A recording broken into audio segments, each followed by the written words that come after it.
I started to tell her that I loved her and she stopped me. She told me that right now she didn't want to hear that and that I had to respect her wishes. I was once again a little hurt and frankly surprised, but I said whatever she wanted. She starts texting me the next day.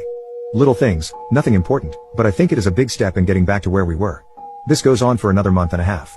I finally asked her at the month and a half mark if we could meet for dinner. She didn't reply for 2 days and then said that she had to wait to talk to her therapist. Finally, she agrees to this, but sets the date for another month away. Now mind you, this is almost 4 months after the attack, and so far I've had one physical conversation with her in person and one bizarre conversation with her and her family. At this point, I'm also not being updated on her progress by anyone. Granted, I realize that I'm not officially family, nor am I entitled to do anything. But, it would have been nice to just get a text or call from someone telling me that she was doing good in therapy or was not, or anything.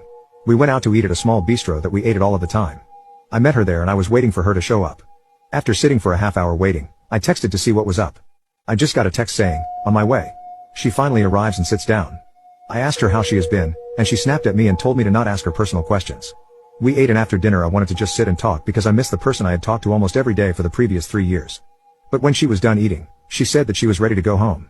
I asked her if she could stay for just a few minutes to talk. But, I could see that she was becoming physically anxious and I did not want to upset her, so I said that I loved her and missed her. She just walked away. She goes back to texting me the next day, like nothing had been wrong.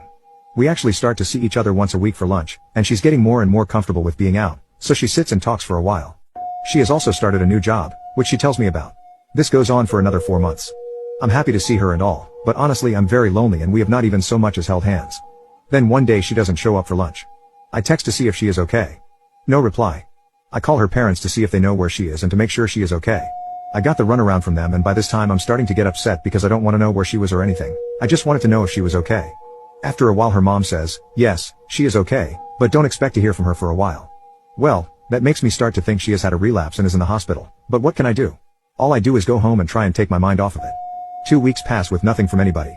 I'm trying my best to be reasonable here, but basically I call her sister and ask if she is still alive or what. She knew I was getting frustrated, so she apologized, but says that her sister told them to specifically not let me talk to her. At this point, I break down. I don't know what I've done wrong here. I have not pushed her.